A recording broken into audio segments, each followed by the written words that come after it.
Hey guys എല്ലാവർക്കും college ട്രിപ്പിൻ്റെ day 3 സ്വാഗതം കേട്ടോ. അപ്പോൾ രാവിലെ തന്നെ നേരത്തെ നമ്മൾ ഡൽഹി എത്താറായിട്ടുണ്ടായിരുന്നു. അപ്പോൾ നേരത്തെ എണീറ്റ് നോക്കിയപ്പോൾ എല്ലാവരും തണുത്ത് വിറച്ച് നടക്കുകയാണ് കേട്ടോ. ഒരുത്തിയാണെങ്കിൽ മുഖം കഴിയിട്ട് ആ നനഞ്ഞ കൈകൊണ്ട് തന്നെ തൊടാൻ നോക്കുക. ഞാൻ പതുക്കെ മെല്ലെ എണീറ്റ് പാട്ടൊക്കെ വെച്ച് മെല്ലെ ഒന്ന് റെഡി വരുമ്പോഴേക്കും എല്ലാവരും മേക്കപ്പ് ഒക്കെ തുടങ്ങിയിട്ടുണ്ട്, മുടിയൊക്കെ ഈരി കിട്ടി തുടങ്ങിയിട്ടുണ്ട് കേട്ടോ. ഞാൻ പതുക്കെ പുറത്ത് നോക്കിയപ്പോൾ നല്ല മഞ്ഞുണ്ടായിരുന്നു കേട്ടോ. അങ്ങനെ മെല്ലെ എണീറ്റ് പോയി പല്ലൊക്കെ തേച്ച് റെഡി ആയിട്ട് വരാൻ നോക്കുകയാണ്. ഇപ്പോൾ പിന്നെ മേക്കപ്പിന് വലിയ പ്രസക്തിയൊന്നും ഉണ്ടായിരുന്നില്ല. എങ്ങനെയൊന്നും മുടി കെട്ടുക, സാധനങ്ങളൊക്കെ ഒന്ന് ഒതുക്കി വെക്കുക, റെഡി ആവുക, തണുപ്പ് മാറ്റം ശ്രദ്ധിക്കുക. പിന്നെ ഇവിടെ നോക്കിയപ്പോൾ അവൾ ബാർഗെയിൻ ചെയ്യാനുള്ള പ്രാക്ടീസ് നടന്നുകൊണ്ടിരിക്കുകയായിരുന്നു കേട്ടോ. എനിക്കാണ് പല്ലയച്ചുകൊണ്ട് നല്ല വിശപ്പുണ്ടായിരുന്നു. അങ്ങനെ ഡൽഹി എത്തിയപ്പോഴേക്കും എല്ലാവരും ആകെ പുതച്ചു മൂടി കെട്ടിയ ഒരു അവസ്ഥയിലായിരുന്നു ഗൈസ് ഉണ്ടായിരുന്നത്. പിന്നെ ഇത് ഞങ്ങളുടെ സാറാണെന്ന് എല്ലാവരും പറയുന്നു. എല്ലാവരും സ്വെറ്ററും മാസ്കും തൊപ്പിയും അങ്ങനെ കണ്ട എല്ലാ സാധനവും വലിച്ചു കെട്ടിയിട്ടാണ് ഗൈസ് പുറത്തോട്ട് തന്നെ വന്നിട്ടുണ്ടായിരുന്നത്. എൻ്റെ 3 ഫ്രണ്ട്സ് ഈ ബാഗും ചുമന്ന് നടക്കണം കാണാൻ നല്ല രസമുണ്ടായിരുന്നു കേട്ടോ. പിന്നെ ഇവിടെ മാസ്ക് നിർബന്ധമാണെങ്കിൽ പലരും ഇത് ഇട്ടിട്ടുണ്ടായിരുന്നില്ല. പക്ഷെ സാറ് മാത്രം വെൽ പ്ലാനഡ് ആയിട്ടാണ് ഗൈസ് വന്നിട്ടുണ്ടായിരുന്നത്. ഇവിടെ പലരും വീട്ടിലേക്ക് തന്നെ വിളിക്കാൻ മറന്നുണ്ടാവും. അങ്ങനെയുള്ള സമയത്താണ് ഒരു അമ്മൂമ്മനെ വിളിച്ചിട്ട് എത്തിയെന്ന് പറഞ്ഞിട്ടുണ്ടായിരുന്നു. പാസം മലർ ഗൈസ്. അപ്പോൾ ബസ്സിൽ കയറിനേക്കാളും മുന്നേ എല്ലാവരും ഒരു ഗ്രൂപ്പ് ഫോട്ടോ ഒക്കെ എടുത്തിട്ട് കയറിയിട്ടുണ്ടായിരുന്നു കേട്ടോ. എല്ലാവരും ഈ ബണ്ടക്കെട്ടും ഒക്കെ ചുറ്റിക്കെട്ടിയിരുന്നപ്പോൾ വേറെ ഏതോ പിള്ളേർ നല്ല ക്യൂട്ടായിട്ട് പിള്ളേരെ പോലെ എനിക്ക് ഫീൽ ചെയ്തിട്ടുണ്ടായിരുന്നു.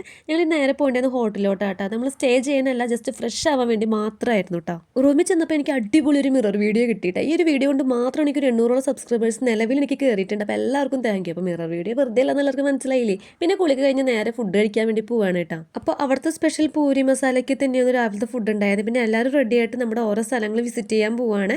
അത് ഞാൻ സെക്കൻഡ് പാർട്ടായിട്ട് ഇടുന്നതായിരിക്കും. അപ്പോൾ എല്ലാവരും കാണാം. അപ്പോൾ അത്രയേ ഉള്ളൂ. Love you and by.